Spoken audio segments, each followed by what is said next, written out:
Alright guys, this is the grow basement.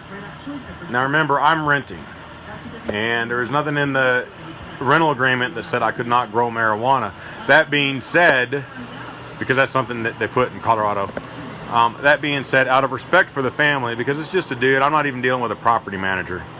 I've done everything I could so that basically the only structural changes to the actual house is that I've installed these screws into the joists to mount this equipment up here. Other than that, there is no structural changes to the house, because you want to respect your landlord's stuff. It's their stuff, so don't be an asshole and break it. There you're going to see my magnetic ballast. Alright, they can work both HPS and high pressure sodium and metal halide, and they can work on 240 voltage as well. I've only got 110 here. I've also got this 8-inch hurricane fan right here. This is part of the upgrade. Before, I didn't have 8-inch ducting, so I had to get a reducer here to go from 8 inches to 6 inches. So this 8-inch fan was being restricted and choked off by a 6-inch hose. That's been upgraded to a full-on 8-inch ducting now, so it's getting the maximum amount of air out of this 8-inch hurricane fan.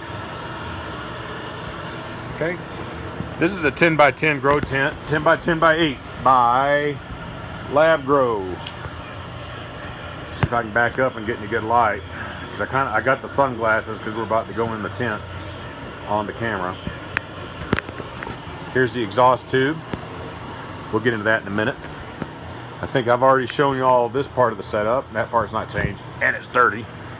However, one of the upgrades I did get is got one of those indoor-outdoor thermometer hydrometers. See, I got the probes already going into the tent here, and I mounted that in the middle of the tent. All right.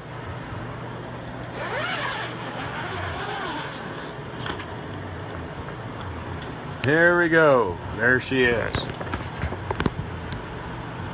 Here's how I set up the air conditioner. Got the exhaust coming right out of one of the ports, right here, along with the drain tube that's on the other side. Here's where the input fan is. I had to make a shroud so that I could mount this 6-inch hose, the 6-inch flex ducting, which is going over the air conditioner here into a can filter. It's a 6-inch can filter.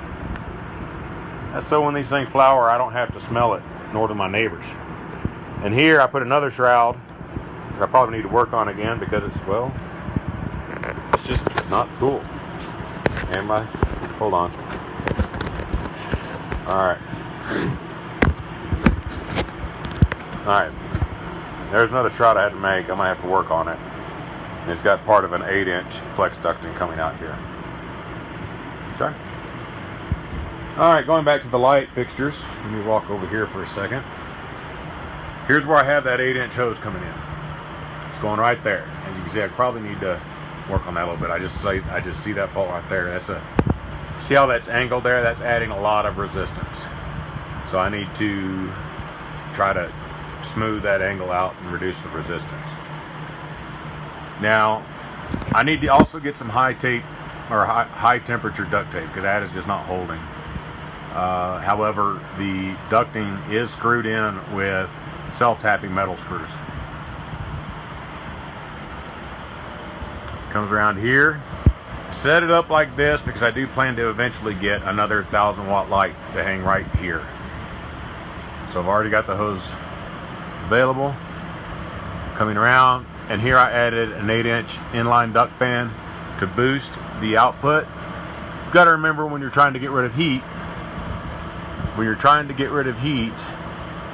with air, the trick is just purely volume. So you want to get that volume punched out there. And then I got this coming out, so I got a screw there too. Out of the tent, and it goes directly out of the building. All right, I hope y'all enjoyed the tour, and I'll be seeing y'all next week.